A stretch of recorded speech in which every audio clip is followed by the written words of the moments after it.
शशि की सौतेली माँ ने उसकी शादी की तो बड़े घर में, लेकिन पति कोई काम न करता।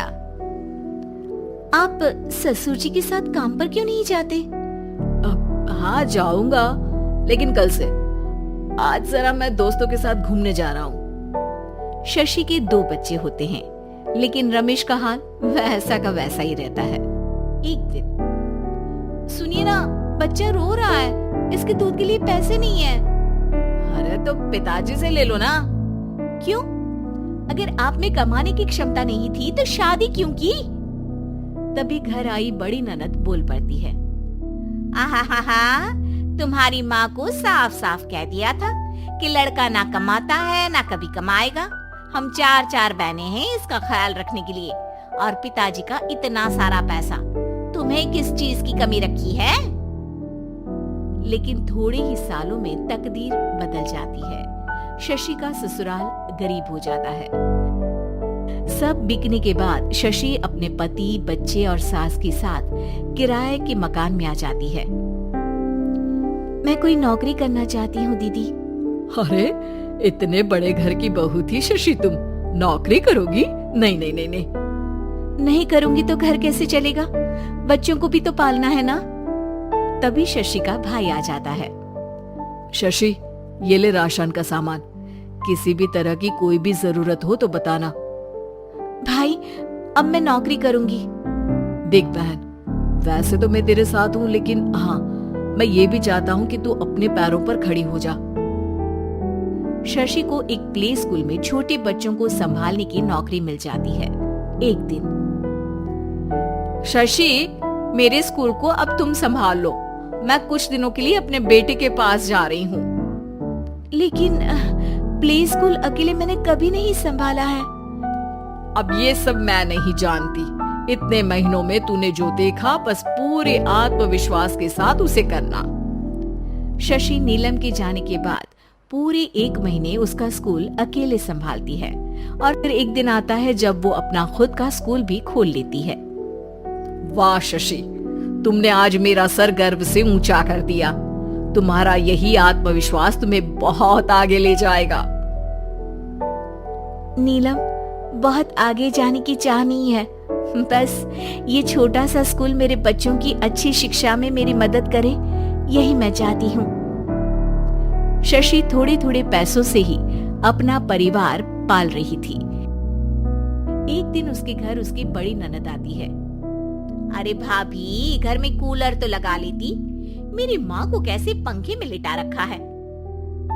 अरे तो शशि कौन सा एसी लगा कर सो रही है? वो भी तो यहीं रहती है ना मेरे पास। ज्यादा यहाँ आकर मेरी बहू को परेशान न किया करो। हाँ, मुझे भी शौक नहीं है इस छोटे से घर में आने का। मैं तो बस ये बोलने आई थी कि मेरे बेटे की शादी है तो ननिहाल का जो नेग होता है वो ले आना।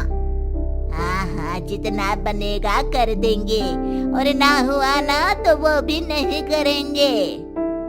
तभी शशि बोल पड़ती है, अरे नहीं माँ जी, रीटा घर की बेटी है, उसके ससुराल वाले उससे शादी पर पूछेंगे कि मायके से क्या मिला।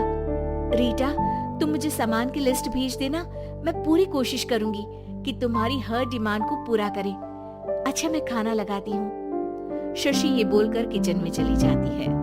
धीरे धीरे कर शशि किसी न किसी तरह अपनी सारी ननदों की डिमांड भी पूरी करती, बच्चों की ख्वाहिशें भी, और उनकी पढ़ाई के लिए पैसे जोड़ती। एक दिन जब शशि का बेटा 12वीं पास करके आता है, माँ, अब तुझे काम करने की जरूरत नहीं है। मैं अब कोई ना कोई नौकरी करके पढ़ाई भी साथ कर लिया करूंगा। शशि को लगता है कि बेटा और आगे पढ़ाई करे, लेकिन वक्त की मार के कारण वो बेटे को काम के लिए हाँ कर देती है।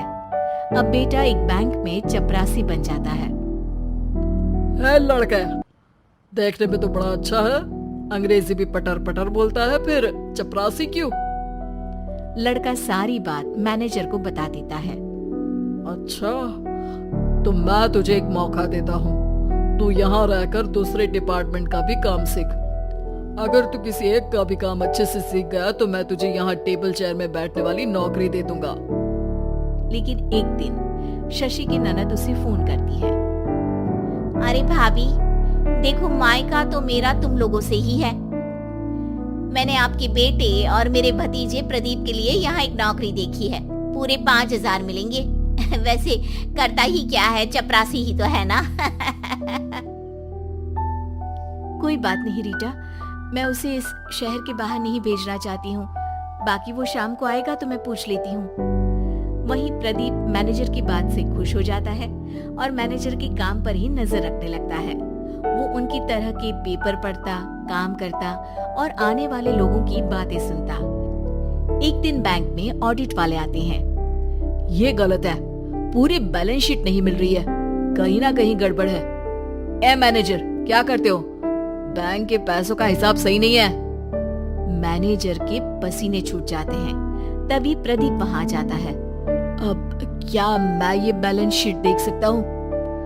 अरे बेटा मजाक नहीं, जाओ पानी लेकर आओ 1 गिलास। प्रदीप मैनेजर को पानी लाकर देता है और फिर ऑडिटर से कहता है, देखिए सर, मैं आपको बता सकता हूँ कि कैसे बैलेंस शीट को आप लोग गलत तरीके से जोड़ रहे हैं। ऐसा बोलकर प्रदीप एक एक कर सारे डाउट क्लियर कर देता है। अरे हाँ, ये तो पॉइंट हमने देखे ही नहीं थे। गुड, कौन है ये बच्चा? तभी मैनेजर बोल पड़ता है, अब हमारे यहाँ अकाउंट में नया आया है। ऑडिटर के जाने के बाद, वाह प्रदीप, आज तो तुमने मेरी नौकरी बचा ली। और आपने भी तो मेरी नई नौकरी लगा दी अकाउंटेंट की। बस फिर क्या था, प्रदीप ने एक बार जो सफलता की सीढ़ी चढ़ी, बस चढ़ता ही चला जाता है। फिर एक दिन शशि की ननद, अरे भाभी कैसी हो? घर को तो बड़ा ही सुंदर चमका रखा है। अरे बेटी कैसे आना हुआ? तू तो इस छोटे से घर में आना भी नहीं चाहती थी, कोई खास काम है क्या? अब हाँ, वो माँ, मेरा जो मझला बेटा है ना, वो अकाउंट से पढ़ाई कर रहा है, तो प्रदीप से बोलकर उसकी भी कहीं अच्छी नौकरी लगा दो ना। सास और शशि समझ जाते हैं कि कैसे पैसे आते ही लोगों के बात करने के तरीके से लेकर रिश्ते निभाने तक में बदलाव आ जाता है।